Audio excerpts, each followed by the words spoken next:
Assalamualaikum warahmatullahi wabarakatuh. Selamat siang semuanya. Selamat siang. Wassalamualaikum. Waalaikumsalam Ibu.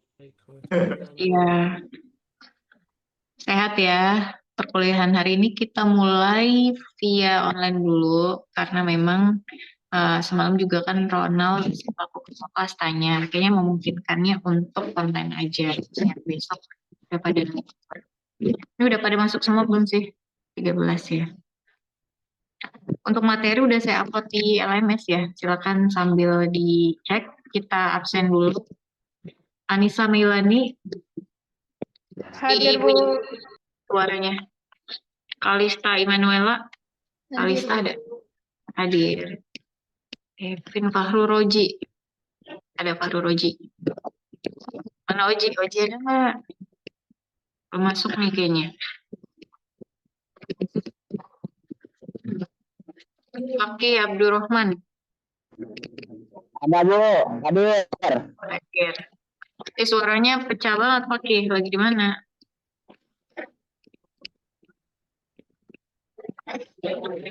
Oh, lagi di jalan.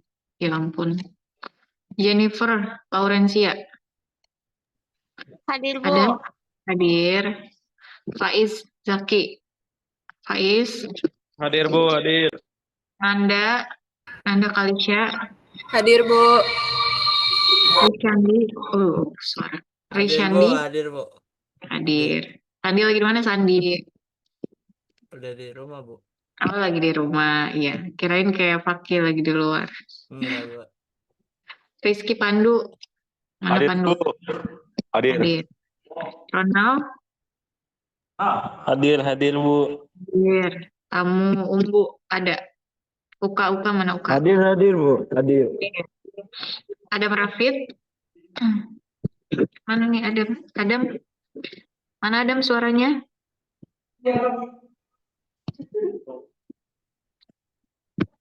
Lagi kemana itu enggak? Paula. Ada Paula.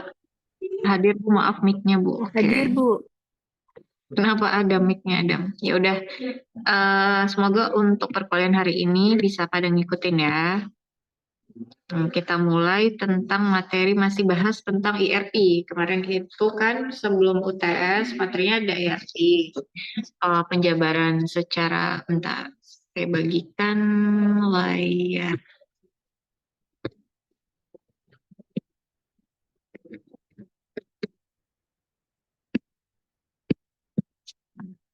Kemarin itu kita membahasnya tentang IRP, membedah sedikit dari sisi SCM dan CRM-nya. Untuk penggunaan dan yang lainnya, pengertian, alur, kerjanya seperti apa. Nah, kita sekarang fokusnya ke CRM dulu. Itu masih ingat apa yang dimaksud dengan CRM kemarin? Kalau SCM itu kan sebelah kirinya, kalau CRM itu sebelah kanannya. Yang bagian kalau sebelah kiri itu sales atau yang penjualannya, atau si vendor atau yang lainnya, dan CRM itu bagian customer-nya, berhubungan dengan dunia luarnya. Itu. Ada yang masih ingat nggak CRM? Apa dijawab ini ya pasti. Ya, kita lanjut aja. CRM itu kemarin yang dimaksud dengan berhubungan kepada customer.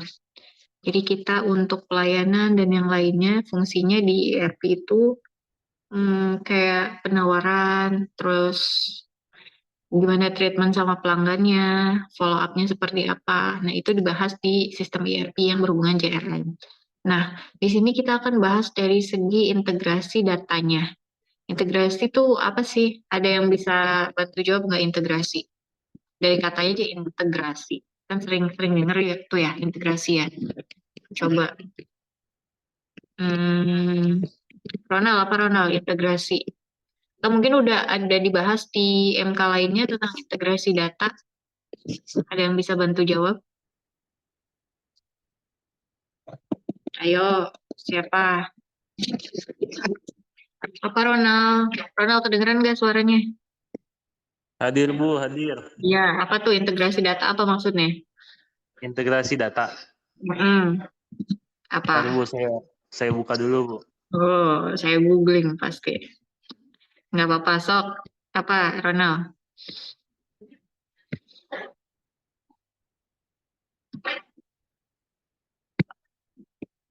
Kotor loh, Kak. Tahu nggak bau? Iya, enggak, maksudnya bukan saya. Halo, Iya, iya, halo. Gimana, Ronald? Integrasi data apaan? setelah saya tanya, katanya tuh Hmm, hmm, integrasi data adalah proses menggabungkan data dari berbagai sumber yang berbeda jadi satu hmm, tampilan.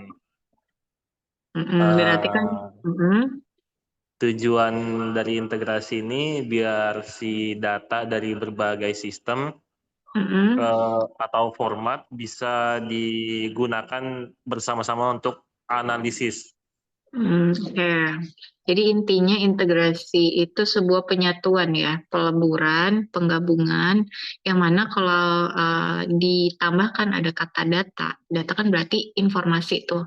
Jadi intinya penyatuan, penggabungan, pelaburan informasi menjadi satu kesatuan untuk proses pengambilan keputusan yang akan nanti dijalankan oleh suatu perusahaan.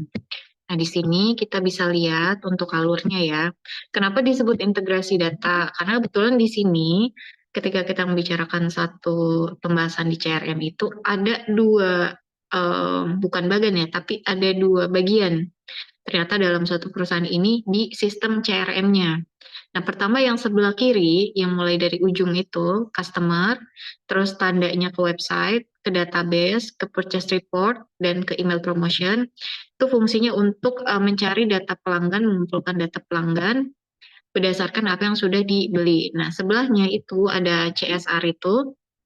CSR itu di sini artinya bukan corporate social responsibility ya. Kalau secara umumnya tuh CSR memang artinya itu tanggung jawab perusahaan kepada lingkungan sekitar. Tapi CSR di sistem CRM ini artinya corporate sales representative. Jadi yang namanya representatif itu kan satu apa ya, satu perwakilan, satu icon dari corporate sales tersebut, dari si penjual tersebut. Nah, gimana caranya untuk mendata hal ini? Terus dari si CSR ini, kalau kita tarik ke bawah, ada Clarify Application Server, ada satu server yang nanti langsung informasi tersebut dari si sales representative ini masuk ke sistem namanya Oracle, Oracle Database. Ini nih kalau misalnya teman-teman ada yang udah tahu, si Oracle ini adalah sistem manajemen basis data. Jadi untuk penyimpanan ya, untuk penyimpanan data yang skala besar untuk di perusahaan-perusahaan tersebut difungsikannya ini untuk berbagai macam tujuan. Jadi untuk mengelola data perusahaan gitu. Nah, habis dari dimasukin ke Oracle database ini, lalu naik ke call center analyst. Jadi nanti ada semacam ada call center tahu ya, kalian kan mungkin sering menghubungin gitu. Nah, dari situ keluarlah customer satisfaction mailing. Jadi itu intinya kepuasan pelanggan. Lalu lah sampai ke customer tersebut. Nah, dari dua bagian ini kita diintegrasikan menjadi satu hal atau satu bagian yang nanti fungsinya membantu di CRM itu sendiri untuk proses pengambilan keputusan kepada si customer tersebut. Jadi intinya biar memajukan atau men-treat gimana caranya si perusahaan tersebut men-treat si customernya agar loyal dan tidak pindah ke kompetitor lain. Seperti itu. Nah, selanjutnya berbicara mengenai integrasi data, sini meskipun ada positifnya, kita perlu lihat beberapa sisi ya. Meskipun nggak terlalu signifikan gitu, nggak terlalu berdampak. Cuma kan ada aja gitu dari proses perleburan dan penyatuan data tersebut. Pertama, misalkan contohnya ya, dari Departemen Marketing tidak mengetahui bahwa customer yang menjadi target segmennya telah mengkontak call center.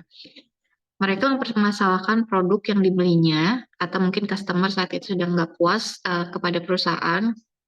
Jadi nggak saling tahu menahu antara dua bagian tersebut. Seperti itu. Nah, yang mau saya tanyakan, bedanya sama departemen marketing sama sales itu menurut kalian ada bedanya apa enggak? Ayo, ada yang bisa jawab nggak?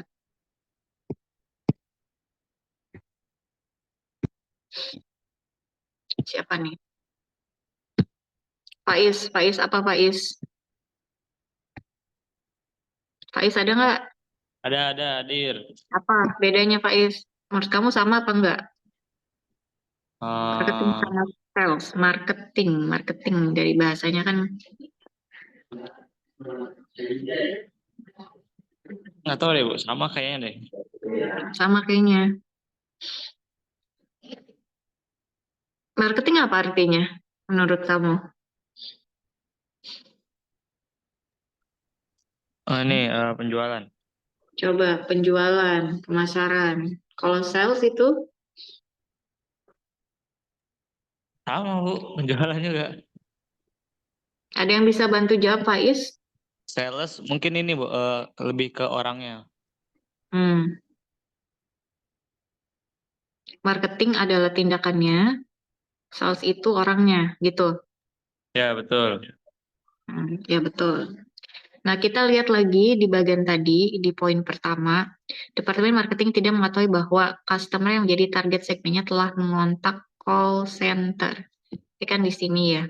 Jadi ada aja mungkin dari alur tersebut yang tidak saling apa ya, berkesinambungan gitu. Jadi akhirnya kan membuat dari satu departemen ke departemen lain tidak saling terinfo gitu. Seharusnya kalau misalkan penggabungan menjadi nyata ya, tapi mungkin di sini ada beberapa hal yang kadang miskomunikasi seperti itu. Yang kedua dalam merespon komplain CSR, CSR tadi si CSR itu corporate sales representative, jadi orang yang mempunyai sebagai agen dari perusahaan tersebut. Si CSR ini mungkin tidak mengetahui bahwa customer tersebut telah melakukan beberapa pembelian sebelumnya atau gagal dalam menganalisa komplain pelanggan. Jadi mungkin dia nggak tahu nih kalau sistemnya nggak secara nyata terbentuk, dia nggak tahu kalau ternyata si customer tersebut tuh udah pernah repeat order di pembelian-pembelian sebelumnya dan nggak bisa dalam mengakomodir komplain yang muncul gitu. Itu biasanya muncul di kasus integrasi data ini. Nah, di poin selanjutnya itu adanya penerapan aturan yang sama kepada setiap customer, nggak hanya beresiko, tetapi juga mengakibatkan kalahnya persaingan dengan kompetitor yang telah berhasil menerapkan penanganan yang berbeda-beda pada setiap customernya. Jadi kan kadang kita kalau punya apa ya, kalau punya suatu usaha pasti ada aja kompetitornya ya, kecuali monopoli, misalkan kayak apa kayak PLN gitu kan nggak ada saingannya kan dalam mengelola listrik mungkin dan yang lainnya. Tapi kalau di sektor-sektor yang sudah umum pasti kita ada aja yang namanya kompetitor. Nah di sini kalau misalkan tidak bisa untuk men-treat customer-nya dengan baik, eh, apa ya intinya dalam pemberian informasi dalam penanganan handle pelanggan itu enggak secara nyata, itu akan mengakibatkan customer-customer yang loyal sebelumnya yang melakukan repeat order itu jika melihat kompetitor lainnya yang lebih baik, kompetitor lainnya yang lebih bisa memberikan service yang lebih dari apa yang perusahaan kita lakukan, ini akan berbeda. Gitu. Efeknya kan nanti ke penjualan. Penjualannya menurun. Kalau penjualannya menurun berarti kan nanti secara operasional tidak tercukupi dalam proses penggajian dan kebutuhan dan yang lainnya. Itu nanti efeknya panjang. Jadi semacam efek domino ya. Jadi satu tindakan itu bisa berakibat ke tindakan-tindakan lainnya. Seperti itu.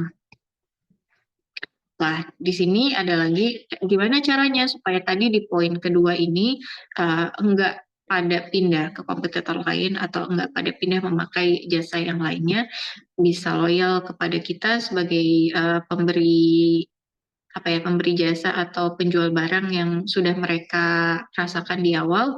Itu caranya ada beberapa hal. Di sini dijelaskan. Pertama, memahami tentang interaksi terakhir antara pelanggan dengan perusahaan, baik melalui call center ataupun tidak. Nah, di sini kan kalau misalkan udah besar nih perusahaannya, pasti kan ada semacam namanya database ya, history keluhan pelanggan gitu.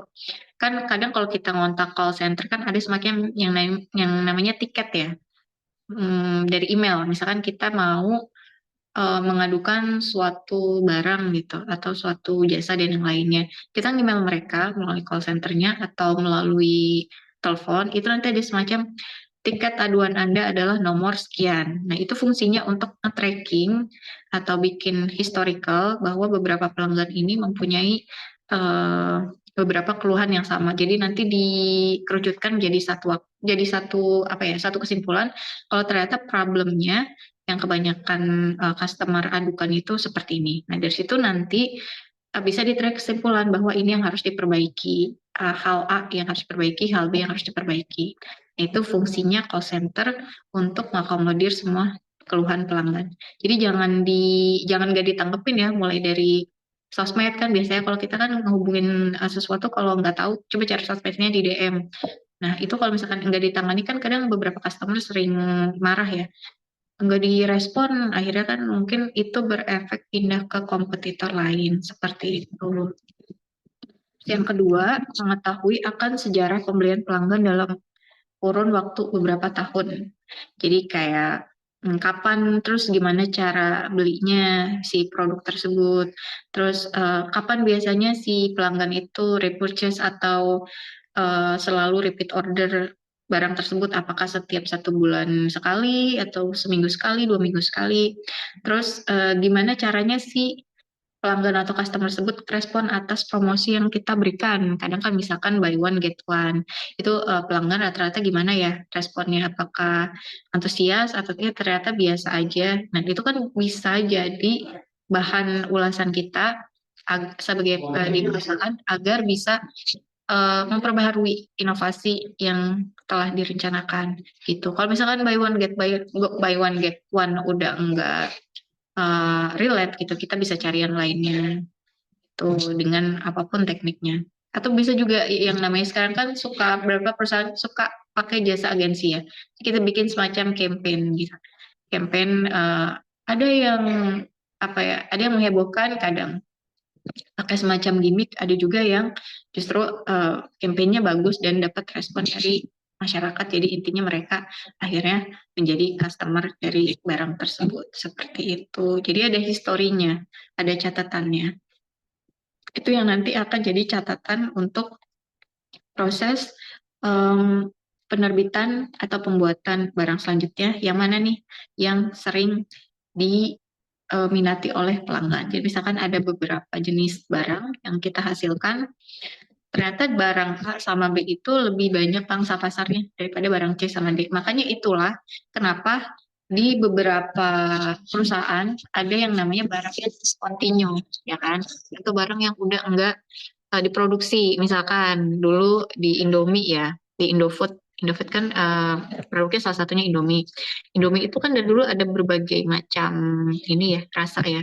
Sampai sekarang kan yang originalnya itu kan ada yang Indomie goreng dan Indomie yang lainnya ada kari ayam, soto ayam. Nah, dulu itu sempat ada yang namanya Indomie rasa sate gitu. Nah, sekarang kan udah nggak ada. Nah, itu mungkin dari perusahaannya itu menganalisa kalau memang ternyata ini kurang diminati dengan pangsa pasar di Indonesia.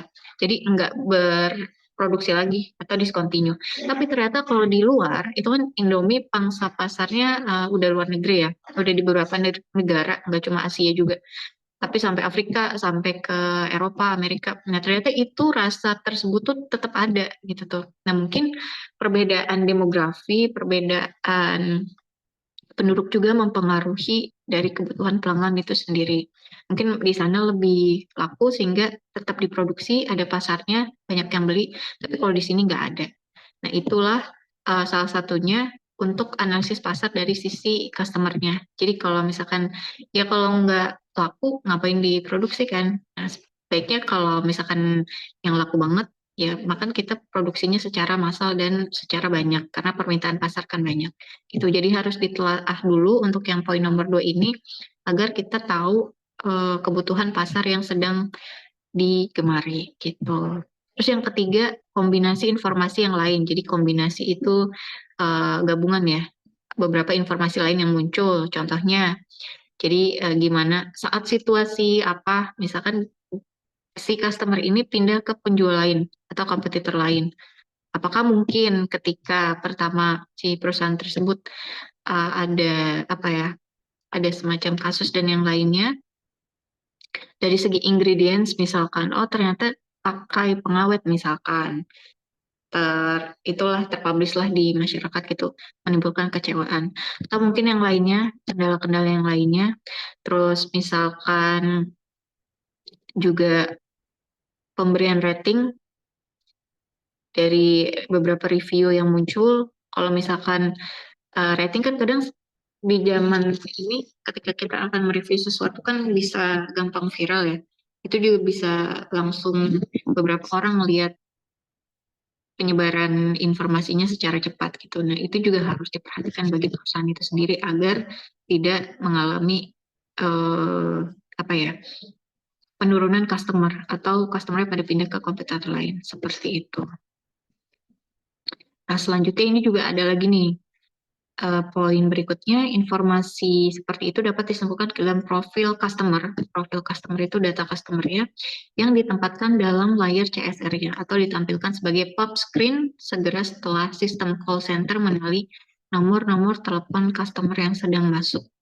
Jadi misalkan kita mengontak call center untuk melakukan aduan atau yang lainnya, itu biasanya harusnya untuk ketepatan dalam memenuhi kebutuhan pelanggan, itu profil si customer-nya dalam arti masih dalam ranah yang ini ya, dalam ranah yang privasi gitu, itu ditempatkan gitu, mulai dari tadi tanggal belinya kapan, repeat ordernya seperti apa, terus dan info yang lainnya gimana, agar dapat terbaca di perusahaan itu sendiri, agar penanganannya secara tepat dan cepat gitu. Nah, selanjutnya ada lagi nih menarik untuk menjaga, untuk memberikan kesan yang apa ya kepada customer itu sendiri yang ngerasa oh dia tuh kalau misalkan pakai jasa atau produk kita itu ngerasa di-treat dengan baik ya. Ada yang namanya customer loyalty program gitu. Nah, saya mau tanya, customer loyalty program itu kan kayaknya udah sempat ini nih, teman-teman kayaknya nggak asing gitu.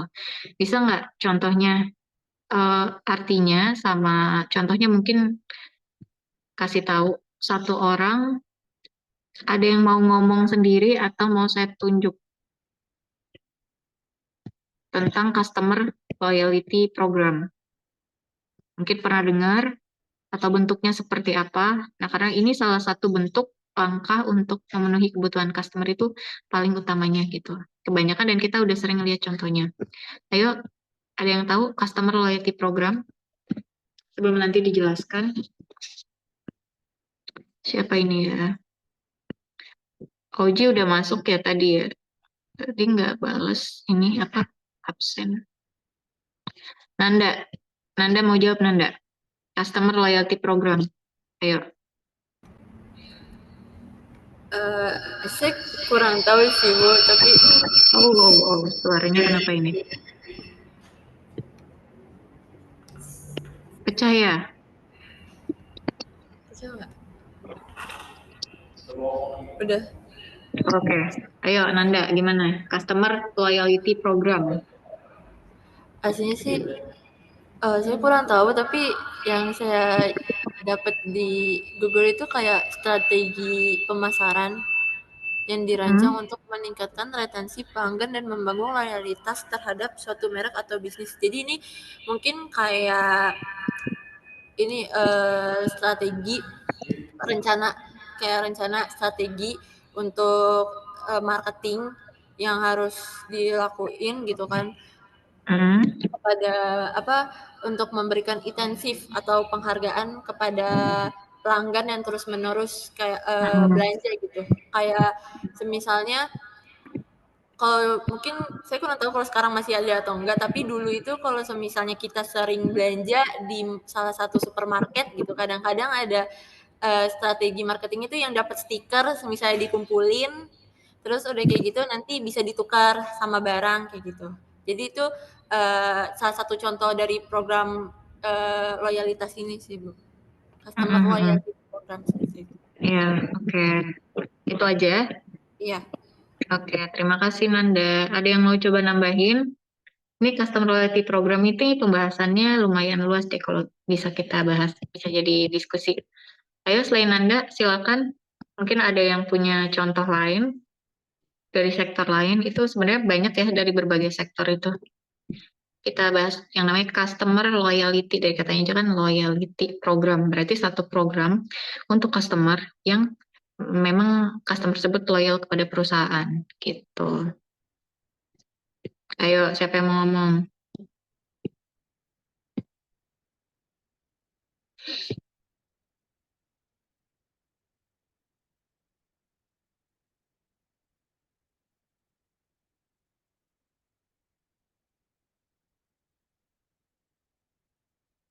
Hmm, Faula mana Faula?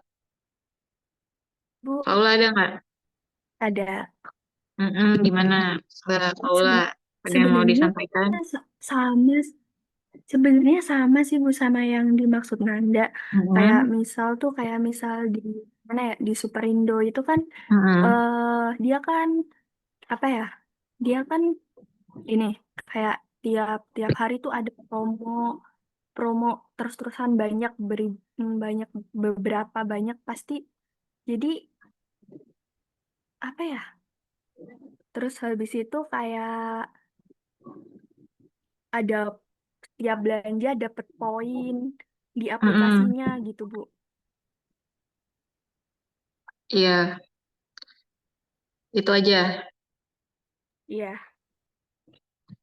Jadi ada satu benefit ya bagi pelanggan yang sering belanja gitu. betul.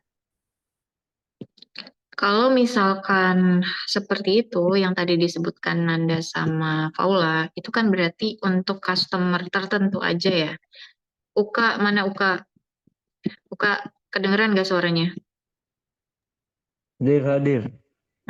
Menurut Uka, tipe customer seperti apa yang sekiranya menjadi indikator suatu perusahaan itu untuk memberi program loyalty tersebut? Kan nggak mungkin kan customer A sama B. Customer A kan cuma belanja satu kali, nah customer B itu sering repeat order berkali-kali. Nah itu menurut Uka yang berhak mendapatkan customer loyalty program itu faktornya apa aja kira-kira?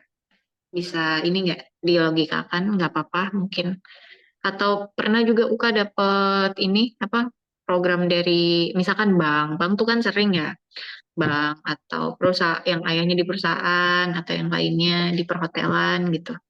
Coba Uka, indikatornya apa sebagai customer yang bisa mendapatkan program tersebut menurut kamu? Ya Bu, sabar. Gimana?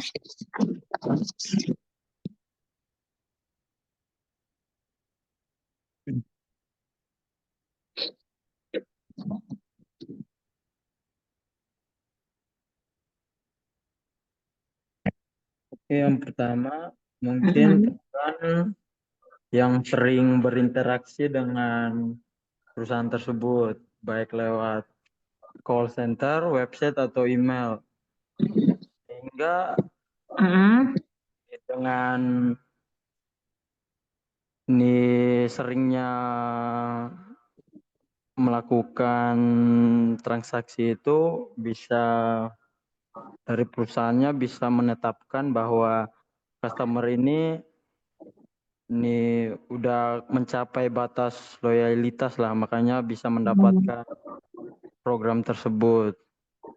Mm. Contoh lain, misalnya pelanggan punya riwayat pembelian. Ini seberapa sering pelanggan tersebut melakukan pembelian. Nah, itu juga menjadi faktor untuk pelanggan mendapatkan program tersebut. Mm. Udah itu aja. Ya, mungkin itu aja, Bu.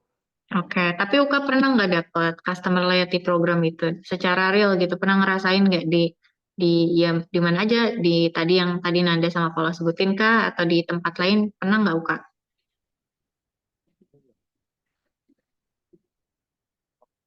Pernah, Bu. Di mana? Contohnya itu di waktu isi BBM di sel, Bu. Itu kan ketika Oh, mm-mm. BBM kita bisa scan QR untuk dapat poin, dan poin itu bisa digunakan untuk tukar kalau ada event gitu. Biasa Mm-mm. pelanggan yang memiliki banyak poin itu diuntungkan untuk bisa menukar barang-barang yang sudah disiapkan seperti pakaian, baju, mantel, biasa seperti itu, Bu. Oke, jadi menjadi pelanggan tetap sel, terus diservis dengan berbagai, kalau poinnya udah nambah bisa ditukarkan gitu ya. Iya, Bu. Iya, oke. Terima kasih Uka. Nah, Ya, Bu, balik lagi sama-sama. ke tadi Customer Loyalty Program yang sudah dibahas oleh Nanda, Paula, sama Uka. Itu kalau kita bedah dari tiga suku kata ini kan ada Customer Loyalty Program, program yang memang untuk customer yang mempunyai jiwa loyalitas kepada perusahaan. Nah, jiwa loyalitas itu seperti apa? Seperti yang tadi Uka bilang, untuk customer tertentu yang sering repeat order atau melakukan pembelian dalam jumlah banyak, sering, itu pastinya di-treat secara penuh atau secara berbeda oleh perusahaan. Ya kalau misalkan dibanding pelanggan A sama pelanggan B yang jumlah pembeliannya berbeda gitu ya, otomatis pelanggan B mempunyai chance atau kesempatan lebih banyak untuk mendapat si customer loyalty program itu. Ada banyak contohnya, kalau tadi yang Nanda sama Paula sebutkan itu di supermarket, penukaran semakin banyak apa ya, kayak stiker gitu kita kumpulin nanti bisa ditukarkan dengan barang-barang elektronik. Nah, tadi Uka di apa ya, di pom bensin gitu untuk mendapatkan berbagai macam merchandise atau yang lainnya. Nah, biasanya dalam skala besar itu di industri perbankan. Perbankan ini melihatnya dari apa ya, semakin banyak kita transaksi atau menggunakan bank tersebut dalam proses transfer atau pembelian atau juga mungkin produk-produk perbankan yang lainnya, itu kita akan di-treat secara berbeda oleh bank tersebut. Apalagi secara apa ya, untuk saldo nominal mengendap itu dalam jumlah besar, itu pasti kita mempunyai kursi tersendiri gitu. Kalau di BCA misalkan namanya BCA prioritas gitu. Jadi kita kalau melakukan kegiatan perbankan ke kantor cabang nggak harus ngantri dengan yang lainnya gitu. Ada ruang tersendiri untuk di-treat gitu. Terus misalkan di industri perhotelan, semakin kita banyak melakukan transaksi, misalkan melakukan pemesanan kamar dalam jumlah banyak untuk liburan keluarga atau untuk meeting korporat, itu nanti si apa ya, si pihak hotelnya itu memberikan salah satu bentuk lain bagi kita, misalkan voucher menginap berapa hari atau misalkan barang juga karena udah mencakup beberapa poin yang sudah ditentukan gitu. Nah, itu yang namanya customer loyalty program itu untuk fungsinya untuk membantu si perusahaan dalam memanjakan istrinya ya, memanjakan atau menjaga agar customer tersebut merasa diapresiasi, biar nggak pindah ke kompetitor lain gitu. Jadi kalau misalkan kita pakai terus kan, oh iya ya, kalau semakin banyak saya transaksi di bank ini, kayaknya sering dapat ini daripada misalkan di bank lain, di bank B gitu. Saya sering transaksi, saldo mengendap saya banyak, tapi kok nggak dapat apa-apa gitu ya. Udah, dengan saya cari yang lebih benefitnya gitu kan. Kebanyakan untuk pemikiran customer kan seperti itu. Kalau ada yang lebih banyak memberikan manfaat dengan jumlah yang sama kan pada pindah ya. Meskipun kadang selisihnya juga dikit. Yang namanya customer kan kadang suka membandingkan untuk kebutuhannya gitu. Itulah fungsinya dari customer loyalty program tadi. Jadi untuk memenuhi kebutuhan pelanggan agar tidak berpindah ke kompetitor lain. Gitu. Terus yang terakhir itu customer support center mungkin tidak memperhitungkan kebutuhan kelengkapan penjualan atau marketing, belum memformalkan penerapan inisiatif CRM mereka. Jadi memang harus diinisiatif baik dari si support center di call centernya untuk memenuhi kelengkapan penjualan. Jadi barangnya itu kalau bisa dilengkapi dari semua sektor istilahnya gitu. Jadi kan misalnya ibaratnya kalau kita ke satu toko, kita mau beli beberapa barang, ternyata cuma ada 2 doang, 3 doang, kan kadang kita, jangan beli di situ deh, di sana aja yang lebih lengkap kan gitu. Jadi intinya kita harus memenuhi dari segi kelengkapan penjualan ataupun yang customer inginkan gitu. Selanjutnya ada problem kan berarti masalah ya, kebijakan sistem CRM. Nah, meskipun tadi CRM sangat membantu dalam proses penyatuan kebijakan dalam hal customer, kalau SCM kan dari segi vendornya ya, atau suppliernya. Ini CRM kan bagian customer-nya. Kita lihat di sini. Seringkali karena masalah politik perusahaan. Ya, yang namanya perusahaan kadang kan terdiri dari beberapa kepala, dari beberapa pihak yang ketika dikumpulkan itu pendapatnya berbeda-beda. Nah, itu juga seringkali menjadi masalah dalam penentuan kebijakan atau pengambilan keputusan. Seperti itu. Meskipun CRM sendiri sudah tersistem ya istilahnya. Nah, yang kedua, lebih sering lagi karena masalah logistik dan infrastruktur yang beragam, yang membutuhkan tingkat pengetahuan tentang customer secara cepat. Nah, meskipun tadi beberapa sudah ada bagian call center atau sales representatif, itu biasanya kalau tidak dianalisis secara mendalam, itu kebutuhan customer itu nggak ditangani secara cepat dan tepat. Akibatnya apa? Itu nanti si customer kalau nggak secara cepat itu keburu pindah ke kompetitor lain. Itu juga makanya harus dianalisis dari segi logistik dan infrastrukturnya itu seperti apa. Pendistribusiannya bagaimana gitu, caranya seperti apa, harus ada alurnya gitu. Di sini ada beberapa poin ya. Tadi juga stability system itu adalah hubungan antara perusahaan dan pelanggan dipahami berdasarkan pada sebagian interaksi konsumen dengan perusahaan. CRM diterapkan berdasarkan pada sebagian interaksi yang melibatkan misalkan pemasaran. Pemasaran itu tadi marketing ya, ngirimin survei kepuasan beberapa minggu setelah survei dari customer support dikirimkan. Jadi tadi alurnya secara nyata ya, di sini bisa dilihat. Hal ini malah dapat mengasingkan customer daripada membangun kesejahteraan. Jadi kalau kebanyakan alur yang bisa mengakibatkan tidak satu pintu itu justru akan membuat rugi di customer itu sendiri. Itu akibatnya kan ya semakin susah dalam menjangkau kebutuhan customer, itu nanti semakin lama untuk men-treat mereka agar tetap menggunakan produk kita. Nah, tadi kan udah di ini ya, langkah tepatnya itu seperti apa untuk nge-approve atau tetap ngejaga kebutuhan pelanggan ini. Nah di sini ada persentase.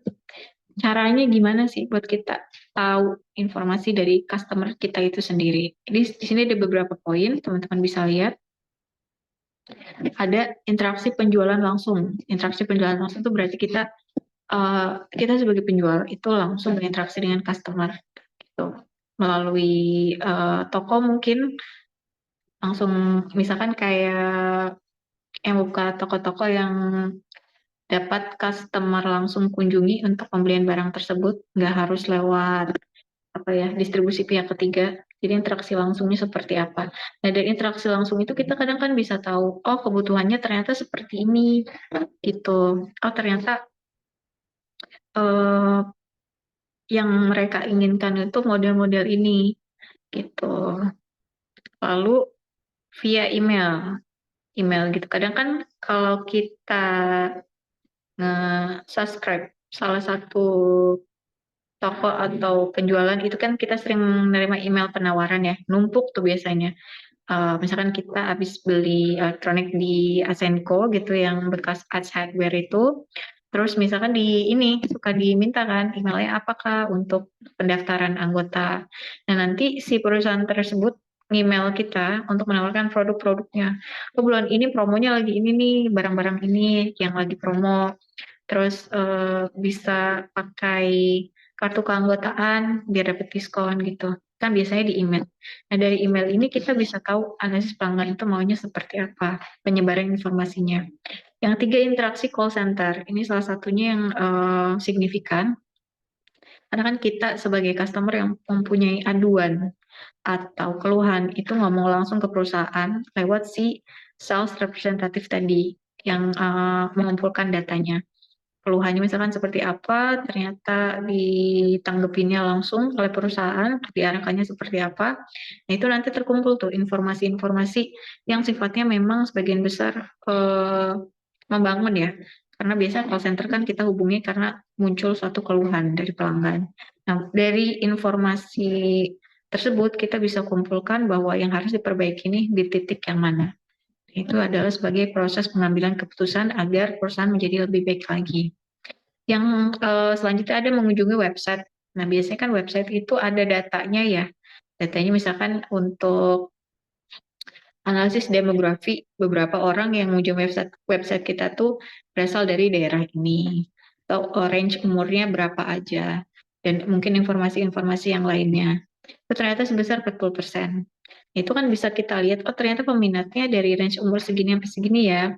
Terus analisis demografinya kebanyakan dari daerah ini ya.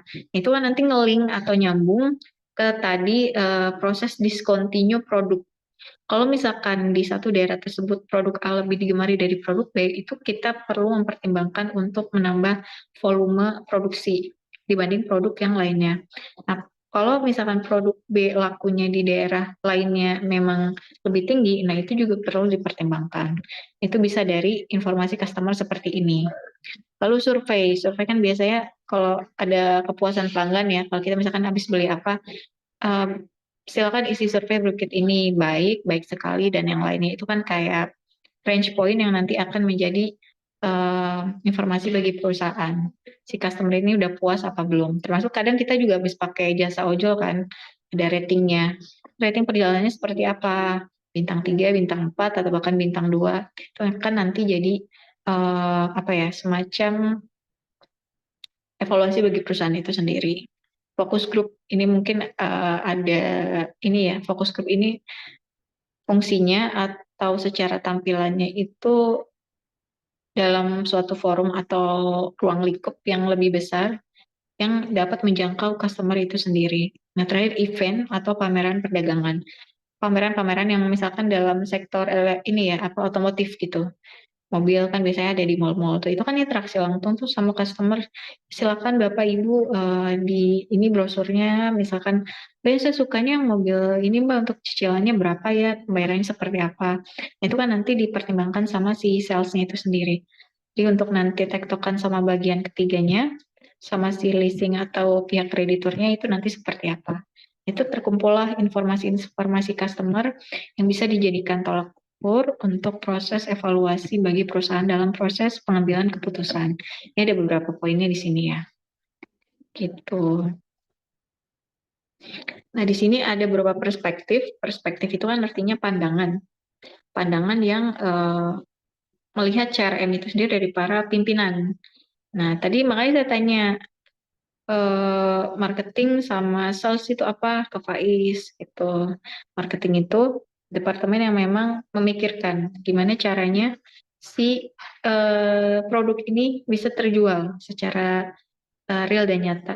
Seperti apa gitu tekniknya.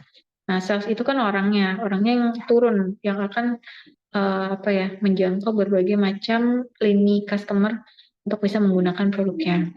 Nah, customer support ini yang mendukung. Jadi intinya yang ini ya, yang tadi call center dan yang lainnya, menangani berbagai macam customer. Terakhir engineering atau teknisi. Teknisi kan fungsinya udah sampai ke tahap pembuatan produk berarti ya, untuk yang memformulasi dari apa yang akan kita lempar ke pasar. Ini tanggapannya berbeda-beda ya tentang CRM itu sendiri dari beberapa pimpinan sih, pandangan dari beberapa pimpinan eksekutif ini. Gitu, bisa lihat di sini.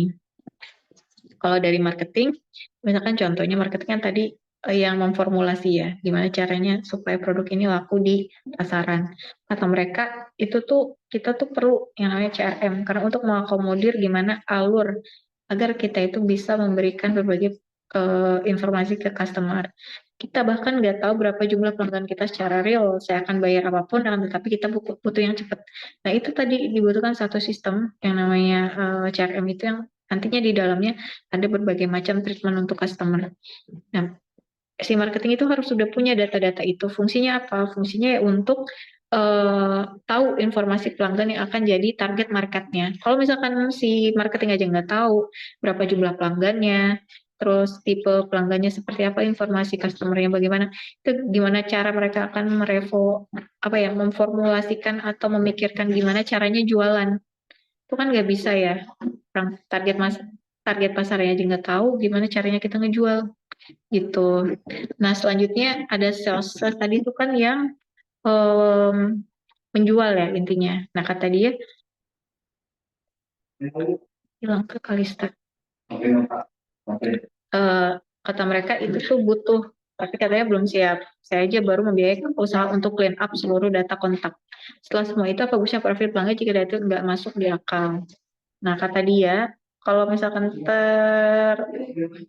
terkumpul tuh semua data pelanggan, tapi kalau misalkan belum siap, gimana? Kata dia, si sales itu intinya belum siap dalam proses nge-reach out pelanggan-pelanggan tersebut untuk bisa memakai produknya.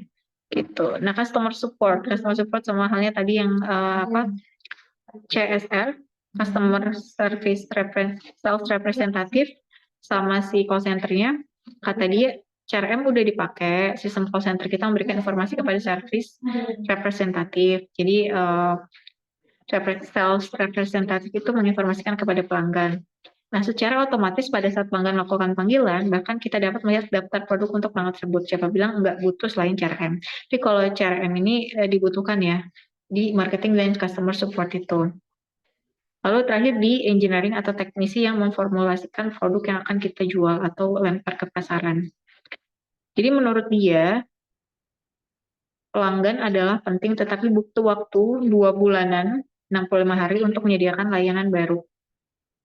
Jika kita nggak nyiapin dari pertama kali, kita akan kehilangan pelanggan. Jika aja kita tahu gimana memprioritaskan instalasi kita ini. Jadi kalau si engineering sama teknisi itu fokus ke bagaimana cara instalasi atau proses produksi produk yang akan mereka lempar ke perusahaan. Jadi fokusnya lebih ke situ ya. Dari sistem si CRM itu sendiri. Karena kan kalau misalkan CRM itu fungsinya engineering atau teknisi itu masuknya masih di ERP, tapi makanya di sini dia lebih fokus ke cara memformulasikan produknya dibanding dengan 3 hal ini, yang marketing, sales, sama si customer support yang memang berhubungan langsung dengan si CRM itu sendiri. Nah, ini yang tadi yang integrasi data, kalau bisa lihat di sini ada database marketing, database sales, terus database contact center. Jadi ada 3 ya. Ini kan ada marketing, sales, customer support. Nah, kalau secara isi, kita beda di sini. Kalau dari database sales, ini ada kontak pelanggan, kontak korporasi, daftar produknya seperti apa, hasil penjualannya berapa, totalnya, data pembayaran pelanggannya itu menggunakan apa aja. Gitu. Ini kan karena hubungan langsung dengan penjualan kepada pelanggan. Jadi informasi-informasi database pelanggannya itu yang terdapat di bagian sales itu seperti yang di nomor 1 ini, yang sebelah kiri. Kalau di database marketing itu adalah hasil penjualannya, sama aja tadi kayak di sales, karena kan prosesnya follow up ya. Jadi sales itu kan nanti terkoneksi dengan database marketingnya, hasilnya berapa. Terus segmen pelanggan, nah dia lebih ngomongin tentang segmentasi pelanggannya, karena dia kan yang memformulasikan strategi atau cara agar si produk ini bisa laku di pasaran gitu, analisis pasarnya. Jadi dia ada segmen pelanggan. Sejarah promosinya seperti apa, pembuatan campaign penjualannya gimana gitu. Dia yang memikirkan bagian si marketing ini. Terus respon kampanyenya yang diperoleh dari customer itu seperti apa? Apakah ternyata enggak viral ataukah cuma diem-diem aja nggak heboh, dan itu apakah ngefek ke proses peningkatan penjualan apa enggak. Misalkan setelah kita melakukan promosi yang besar-besaran, buy one get one dan yang lainnya, ada customer loyalty program tadi, ternyata dari segi penjualan nggak naik-naik juga. Nah itu kan perlu dianalisis juga ya sama si marketing. Daripada buang-buang budget, buang-buang uang yang begitu besar, mendingan kan dilihat lagi itu letak salahnya di mana. Gitu. Terus yang di database kontak center atau call center, ada kontak pelanggan karena kan berhubungan dengan semua hal yang direspon ya. Pelanggan kan kontaknya ke sana semua. Sejarah trouble ticket. Nah, tadi yang saya bilang tiket itu maksudnya histori pelanggan. Nomornya berapa gitu untuk aduannya, tiketnya berapa. Urutan secara nyata tiket itu urutannya. Jadi misalkan customer A dia udah ngadu beberapa kali nih, gitu. Nanti ada di situ informasinya. Dia berhubungan dengan urutan aduan pelanggan, bisa disebut juga dengan trouble ticket. Terus juga respon surveinya seperti apa, karena kan tadi berhubungan dengan langsung dengan pelanggan atau customer ya. dan data pembayarannya seperti apa. Itu sama kayak tadi di bagian sales gitu. Nah, di 3 hal ini yang ada di CRM itu masing-masing punya informasi tentang customer itu sendiri. Bisa dilihat di sini. Gitu. Informasinya seperti apa aja. Jadi tadi jelas ya, ada perbedaan ya Faiz antara sales sama marketingnya gitu. Selanjutnya data warehouse. Ada yang udah pernah ini apa? Dengar warehouse apa artinya? Ayo, warehouse apa artinya? Gudang, Siapa itu yang ngomong? Siapa tadi yang ngomong?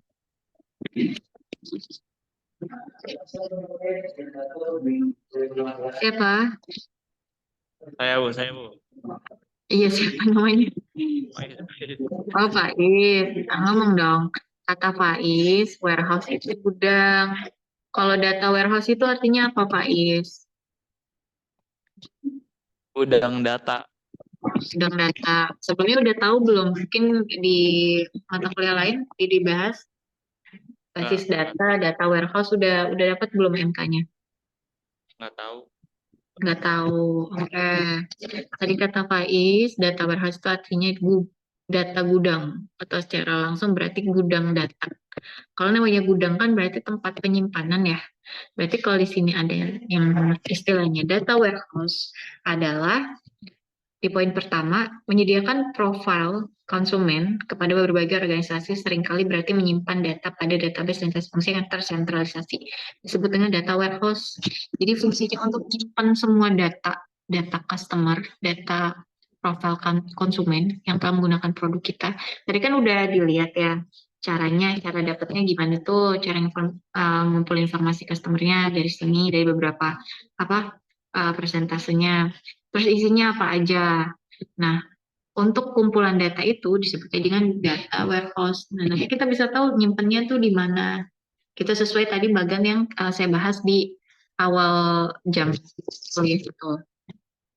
Jadi intinya data warehouse itu satu gudang data yang fungsinya untuk menyimpan data-data yang mungkin banyak banget ya, agar bisa tersentralisasi. Tersentralisasi itu artinya terpusat. Jadi satu tempat. Dan itu nanti digunakan untuk perusahaan untuk analisis pasar di bagian marketing yang tadi. Untuk analisis problem atau masalah di call center sebagai pengambilan keputusan yang akan datang. Jadi biar lebih baik. Nah, fungsinya si data warehouse atau data gudang ini untuk memberikan pandangan terintegrasi tentang pelanggan. Single version of truth gitu isinya. Jadi kayak memberikan pandangan terintegrasi kepada pelanggan. Jadi satu info gitu kan si gudang data ini. Oh, ternyata setelah dilihat berdasarkan data-data yang terkumpul itu informasinya gitu secara terintegrasi atau secara terkumpulnya. Nah, informasi yang disimpan dalam gudang data ini berasal dari berbagai sistem dalam perusahaan. Yaitu tadi sistem kan banyak ya yang mengakomodir gitu. Jadi dari sistem-sistem tersebut jadilah berbagai macam kumpulan data yang disimpan di data warehouse atau data gudang. Sumber data dari data warehouse. Sumber datanya tuh misalkan apa yang tadi kan? Kalau tadi kan ini cara ngumpulin si informasi customer-nya. Kalau ini sumber data dari data warehouse-nya. Sistem billing itu pembayaran ya. Seperti apa? Sistem ordernya gimana? Order dan jenis-jenisnya, ordernya alurnya seperti apa. ERP-nya kan tadi yang utamanya ya, pusatnya itu. Yang kalau di sebelah kanan itu, sebelah kiri itu SCM-nya, yang kirinya itu CRM-nya gitu. Sistem sumber daya, point of sale, web server, marketing database, sistem call center, market, corporate, financial, external data provider. Ini adalah beberapa sumber data dari data warehouse yang terkumpul untuk menjadikan satu kesatuan data yang akan digunakan oleh perusahaan. Gitu. Nah, tipenya gimana? Tipenya setelah dikelompokkan itu. Nah, data-data yang biasanya berpindah atau dari sebuah data warehouse untuk menyediakan pandangan terpusat atau pandangan terintegrasi itu contohnya demografi. Nah, tadi demografi itu artinya wilayah ya atau tempat yang tadi sudah saya sempat singgung. Untuk customer itu ada pengelompokan dari berbagai macam wilayah. Jadi nggak satu waktu. Jadi analisis pasar yang digunakan sama perusahaan itu dikelompokkan contohnya dari demografi. Customer di wilayah A sama di wilayah B tentunya berbeda. Tentunya berbeda dalam hal keminatan akan suatu produk, makanya dibuat per wilayah. Yang kedua proses data atau misalkan dari segi customernya ya, gitu. Campaign responses, respon atas campaign yang dilakukan atau tadi apa berarti promosi yang dilakukan perusahaan. Billing and payment tadi tagihan dan pembayarannya seperti apa, tipe datanya. Terus web activity, return, call center kontak, dan respon dari survei itu sendiri. Ini tipe datanya ya, yang terkumpul di data gudang itu. Jadi dari 1, 2, 3, 4, 5, 6, 7, 8 itu terkumpul menjadi beberapa folder gitu istilahnya, dipisahkan. Gitu. Nah tadi udah bahas tentang sumber datanya, terus tipe datanya seperti apa. Sini manfaat si data gudang itu sendiri apa? Gudang data berarti. Ini salah satu kekuatan data warehouse untuk nyimpen berbagai data dalam jumlah besar ya, secara historical, secara berurutan gitu, yang memungkinkan perusahaan untuk membandingkan perilaku konsumen sepanjang waktu. Nah, ini adalah alasan utama perkembangan data warehouse. Jadi di dalam data warehouse itu atau gudang data itu kan terkumpul berbagai macam data. Nah, itu fungsinya untuk perusahaan membandingkan perilaku konsumen. Perilaku konsumen itu didapat dari mana? Tadi dari tipe datanya, dari demografinya, dari respon terhadap kampanye, respon terhadap promosi yang kita lakukan, itu seperti apa. Jadi nanti perusahaan tuh tahu dengan pengelompokan yang di sini, itu perilaku konsumennya seperti apa. Nah, makanya efeknya yang tadi ada beberapa hasil atau keputusan, proses pengambilan keputusan yang dilakukan oleh perusahaan tersebut, salah satunya dalam hal discontinue produk atau enggak produksi lagi untuk beberapa produk tertentu yang mempunyai pangsa pasar yang lumayan rendah. Seperti itu. Integrasi data menjadi tujuan sekaligus tantangan terbesar dalam inisiatif CRM. Nah, itu lagi-lagi tadi ngomong tentang integrasi data atau penyatuan ya, pengumpulan. Itu kalau misalkan dengan pengumpulan tersebut nggak menjadi satu sistem yang memudahkan, itu justru akan menjadi lebih chaos ya. Karena kebanyakan info itu justru akan nggak mengakomodir kebutuhan perusahaan itu sendiri. Itu.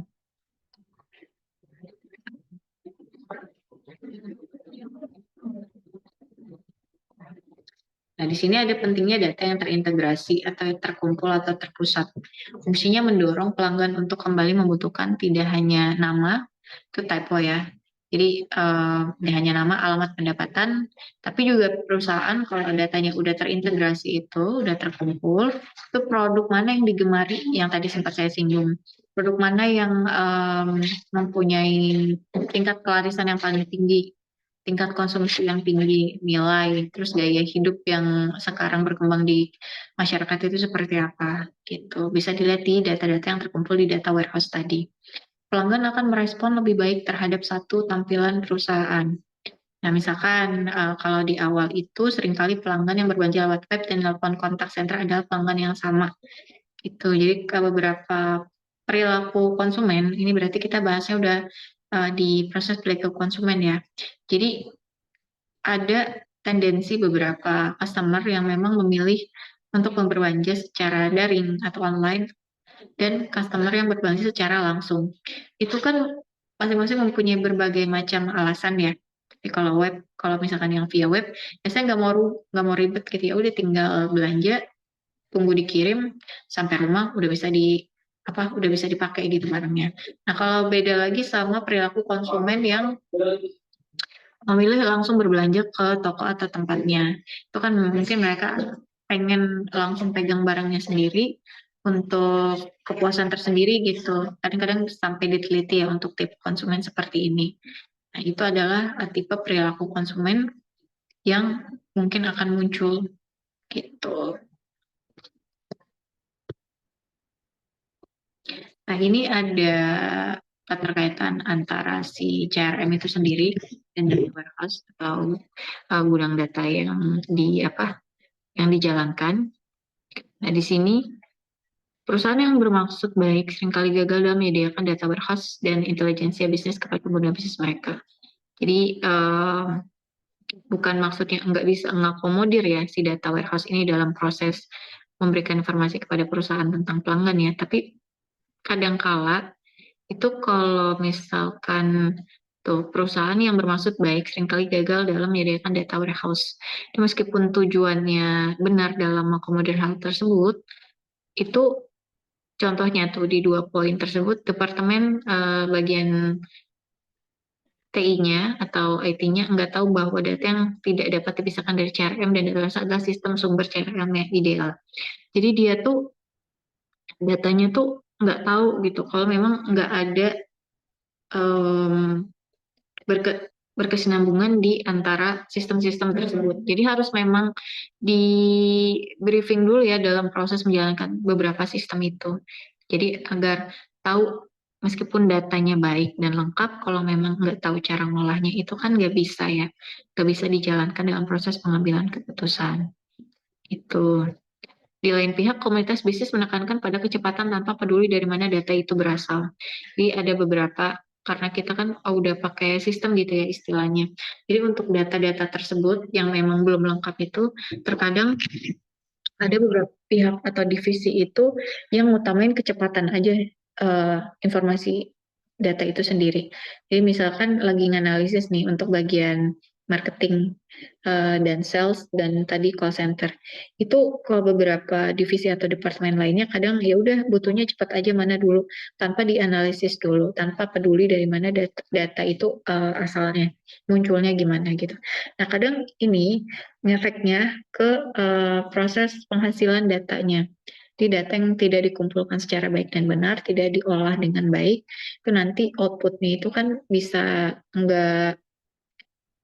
bukan nggak benar ya, tapi nggak tepat untuk proses si perusahaan tersebut sendiri, analisis kebutuhan pasar dan memenuhi kebutuhan konsumen. Seperti itu. Terus untuk poin selanjutnya, bisnis mulai menggunakan aplikasi CRM tanpa adanya visi tentang bagaimana penyempurnaan proses bisnis agar berkesinambungan.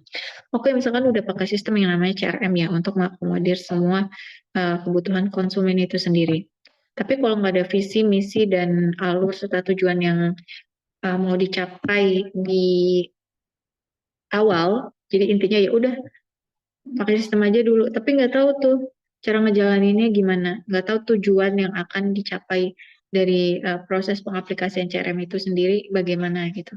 Itu kan sama aja, itu nggak akan berkesinambungan gitu.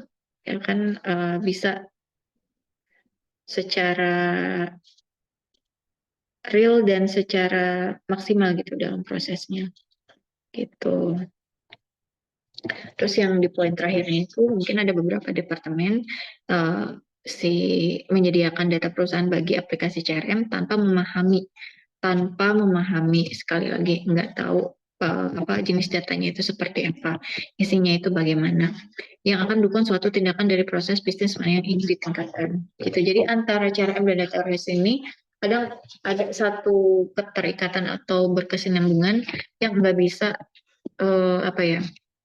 secara gampang untuk ditambahkan. Jadi beberapa poin itu memang intinya harus ngerti dulu, harus benar data yang dikumpulkan agar nanti dalam proses pengambilan keputusan itu berfungsi dengan baik dan benar. Gitu. Nggak salah langkah dan salah tangkap. Gitu. CRM dan data warehouse. Nah, di sini ada beberapa poin juga yang mendukung beberapa pernyataan tadi. CRM bukanlah sebuah mandat untuk data warehouse, bukan pula best practice untuk data warehousing. Jadi intinya dari sistem CRM yang terbangun itu tetap ada satu simbolis dari si data warehouse itu sendiri untuk dapat berdiri sendiri, untuk dapat mengakomodir bahwa memang data yang ditampilkan itu secara baik dan benar. Tuh. Di sini ada beberapa poin sampai yang terakhir ini.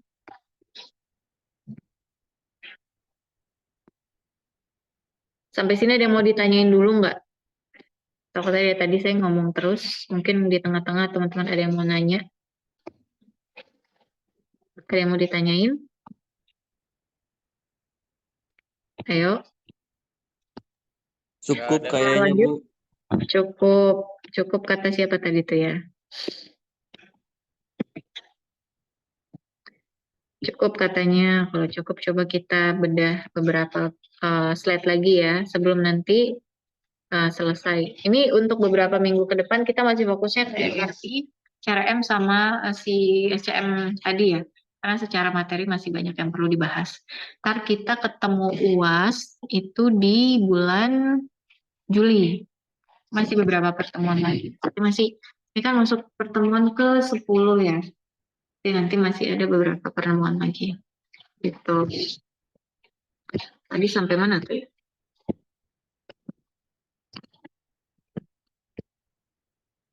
Sampai sini. Why analytics and CRM. Gitu. Perusahaan dengan cepat menyadari bahwa usaha CRM mereka tidak berarti banyak jika enggak memasukkan analisis. Nah, tadi yang disinggung di poin ini ya, keterkaitan antara CRM dan data warehouse-nya. Jadi harus adanya analisis yang mendalam, yang berbobot untuk menghasilkan data yang baik dan benar untuk proses pengambilan keputusan.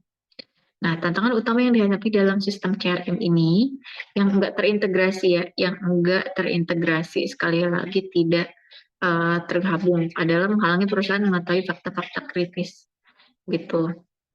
Contoh pertanyaan bisnis yang sulit dijawab. CSR menjadwalkan komunikasi CSR tadi ya, Corporate Sales Representative menjadwalkan komunikasi lanjutan dengan konsumen tidak bisa mengetahui nilai pelanggan tersebut untuk menentukan tingkat pelayanan yang harus disediakan. Jadi si CSR ini berarti sebagai salah satu pribadi ya, ikon dari perusahaan itu yang merepresentasikan wajah atau informasi di perusahaan itu sendiri. Jadi harus memang orang yang harus capable untuk ngasih tahu ke publik bahwa citra dari perusahaan A itu seperti ini ya, ikonnya tuh kayak gini ya, gitu. Kalau misalkan nggak bisa berkomunikasi secara lancar dengan pelanggan, itu kan membuat bingung ya. Kayak gitu. Pelanggan tahu ini sebenarnya yang ditonjolkan apa sih dari untuk penjualan di perusahaan ini tuh gitu. Sales representative. Nanti coba bisa googling kalau misalkan masih butuh banyak materi. Tapi dari sales representative itu fungsi dan yang lainnya. Karena di sini punya peran yang cukup signifikan ya dalam proses komunikasi ke customer itu sendiri.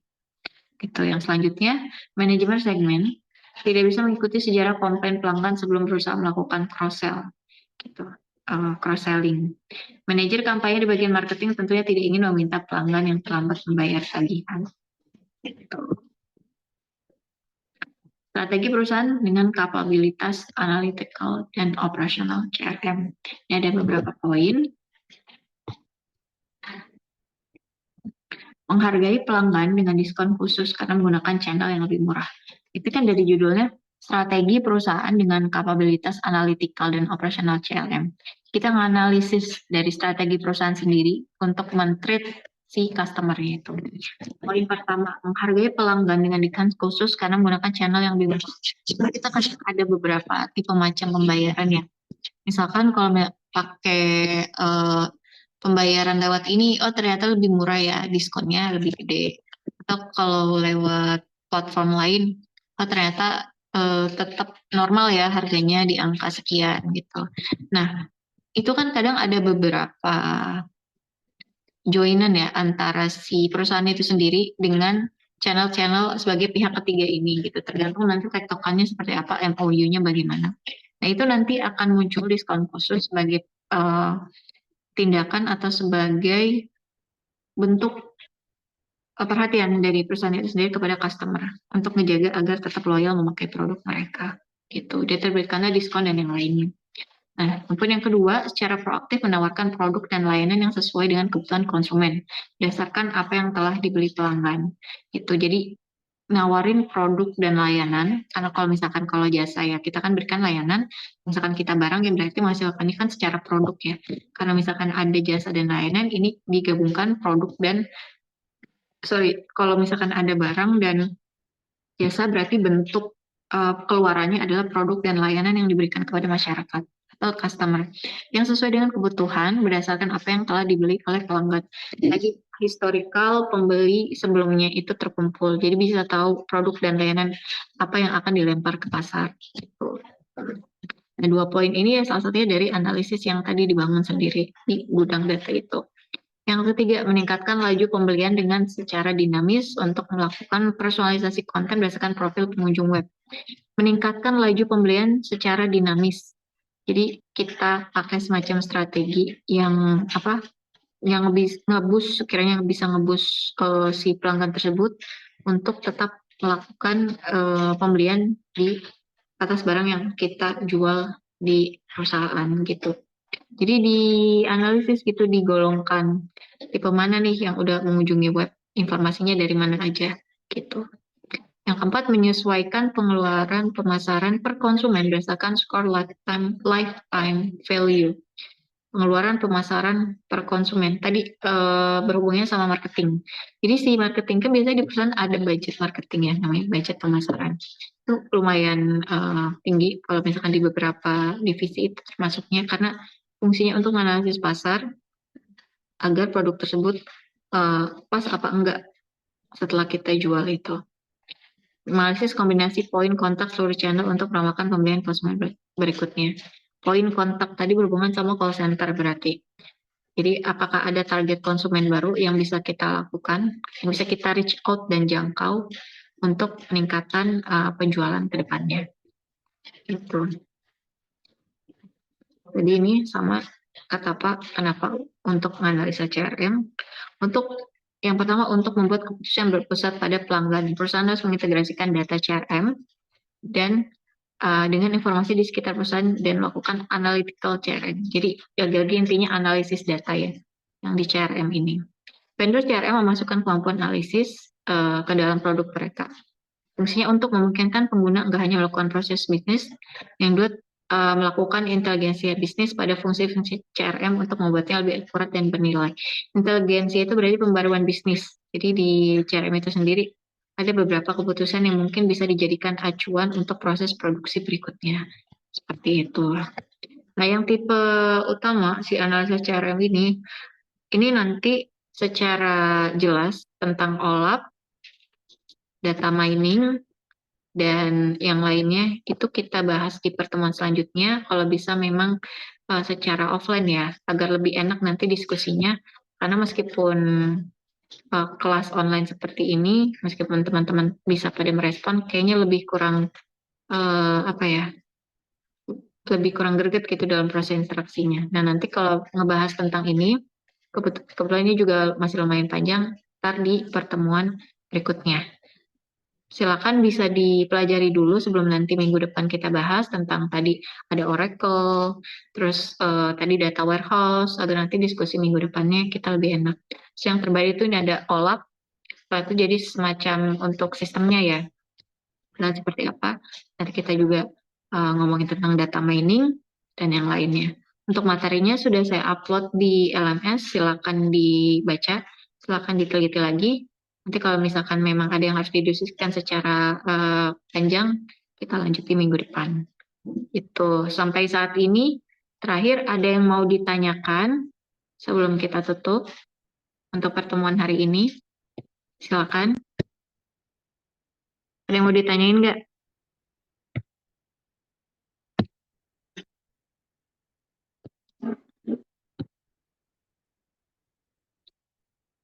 Maaf, telat habis ke pasar. Oji habis ke pasar nganter siapa Oji? Ayo ada yang mau ditanyain nggak? Ayo suaranya. Tidak ada Bu, cukup kayaknya. Cukup, kata ketua kelas nih ya, kata Ronald cukup katanya. Baik, kalau cukup, saya izin akhiri untuk pertemuan hari ini. Terima kasih teman-teman sudah hadir. Semoga sehat selalu. Nanti minggu depan kita ketemu di pertemuan offline. Silakan baca materinya di LMS. Untuk kita diskusikan terutama di poin-poin ini ya. Bahas OLAP, Oracle, sama data mining. Nanti kita bahas di minggu depan. Saya tutup untuk pertemuan hari ini. Wassalamualaikum warahmatullahi wabarakatuh.